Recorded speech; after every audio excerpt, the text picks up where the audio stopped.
tetap semangat.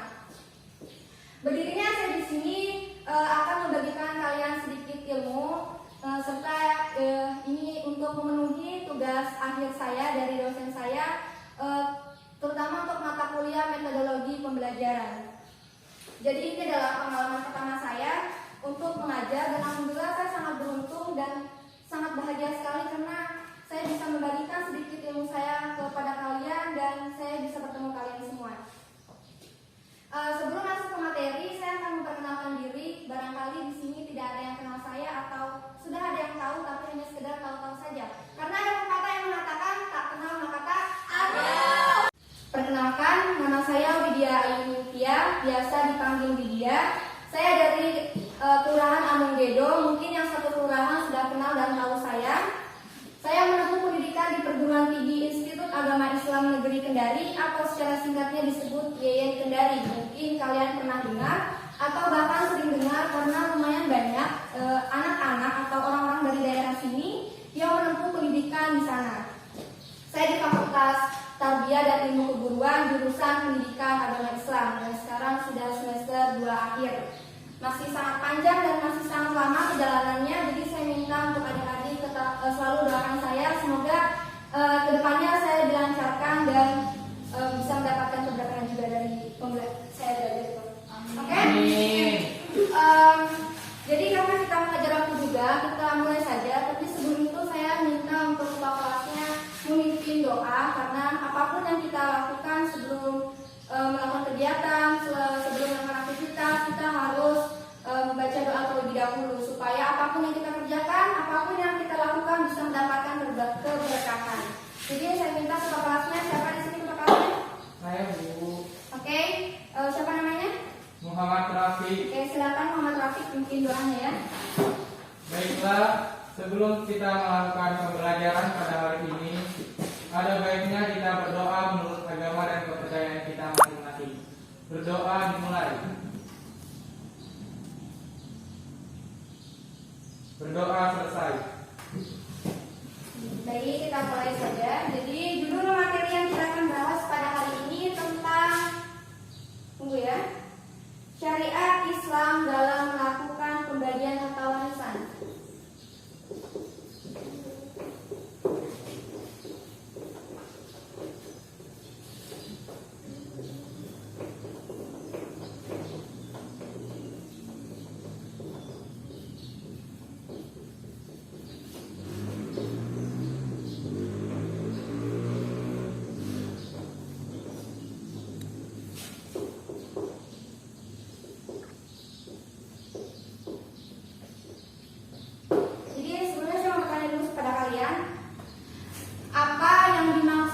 Pembagian harta warisan, ada yang bisa jelaskan?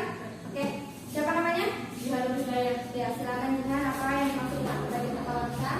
Pembagian harta warisan adalah peninggalan yang ditinggalkan oleh pewaris kepada ahli warisnya. Oke, baik sekali ya. Kita beri aplaus dulu untuk Jihan.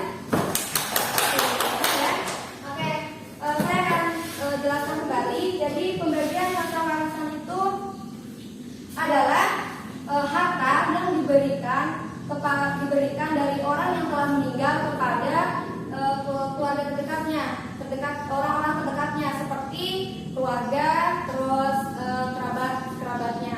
Itu biasa disebut dengan ahli waris. Kalian sudah tahu apa yang dimaksud dengan ahli waris? Belum. Oke, saya jelaskan ya sedikit. Jadi ahli waris itu adalah orang yang pada saat dia meninggal, ia mempunyai hubungan darah atau hubungan perkawinan dengan pewaris, syaratnya beragama Islam dan tidak terhalang hukum untuk menjadi ahli waris. Lanjut, pembagian harta warisan ini bertujuan agar manusia atau orang-orang yang ditinggalkan tidak ada perselisihan. Jadi biasanya itu di dalam keluarga itu jika orang tuanya sudah meninggal, entah itu dari ayahnya meninggal, kemudian saudara-saudaranya merebutkan harta warisan. Dari harta warisan ini juga telah ditentukan pada Quran surat An-Nisa ayat 11 sampai 12. Secara gamblang juga ini telah disimpulkan ada 6 tipe persentase pembagian harta warisan.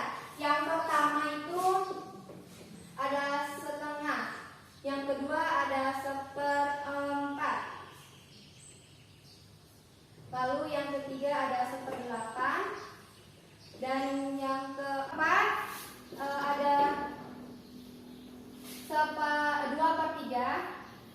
Kemudian yang kelima 1/3. Yang keenam atau yang terakhir adalah 1/6. Jadi inilah tadi 6 tipe persentase pembagian harta waris. Lanjut kita ke kelompok-kelompok yang menjadi ahli waris. Disimak ya adik. Kelompok-kelompok ahli waris menurut kompilasi hukum Islam atau KHI. Yang pertama menurut hubungan darah. Jadi terbagi menjadi 2 golongan. Yang pertama golongan laki-laki dan yang kedua golongan perempuan. Nah, di dalam golongan laki-laki itu terdiri dari ayah, anak laki-laki, saudara laki-laki, paman, dan kakek. Kemudian untuk golongan perempuan terdiri dari ibu, anak perempuan, saudara perempuan, dan nenek. Nah, lanjut menurut hubungan perkawinan terdiri dari janda atau duda. Terus apabila semua ahli waris masih ada, maka yang berhak mendapatkan harta warisan hanya anak, ayah, ibu, janda atau duda. Dan sampai di sini ada yang bertanyakan? Saya Pak. Ya, silakan Pak. Siapa yang dimaksud duda sama janda dalam ahli waris? Oke, ada yang bertanya apa yang dimaksud duda sama janda dalam ahli waris? Oke, jadi yang dimaksud duda sama janda dalam ahli waris adalah suami atau istri yang ditinggalkan. Saya ambil contoh misalkan, seperti namanya? Muhammad Rafiq, tukang kelas ya.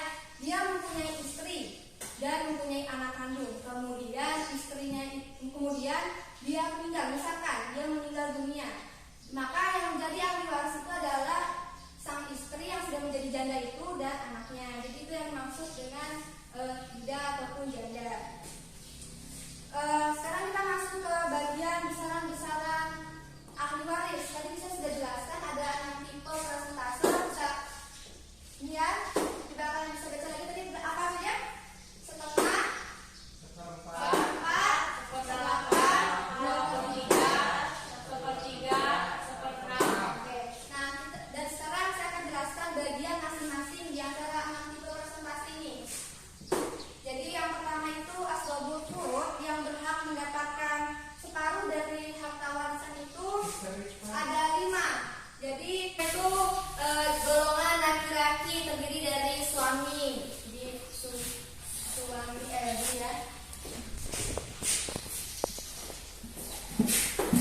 Suami. Kemudian untuk golongan perempuan anak perempuan.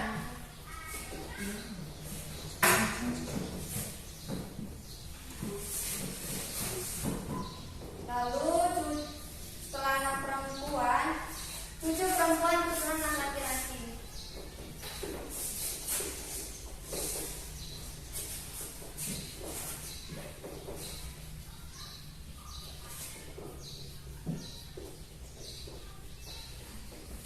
Laki-laki, lalu yang terakhir saudara kandung perempuan dan saudara perempuan seayah. Ini saya singkat saja.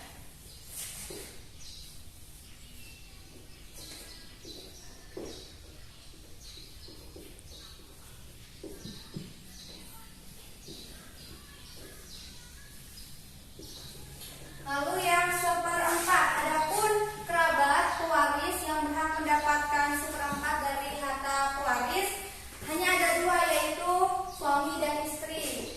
Jadi ini kerabat pewaris.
kemudian cucu perempuan, keturunan laki-laki ya.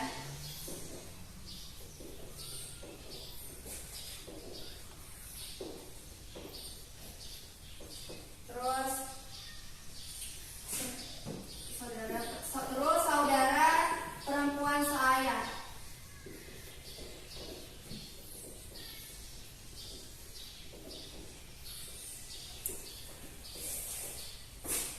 Dan yang terakhir, saudara laki-laki, nenek asli dan saudara laki-laki dan perempuan seribu.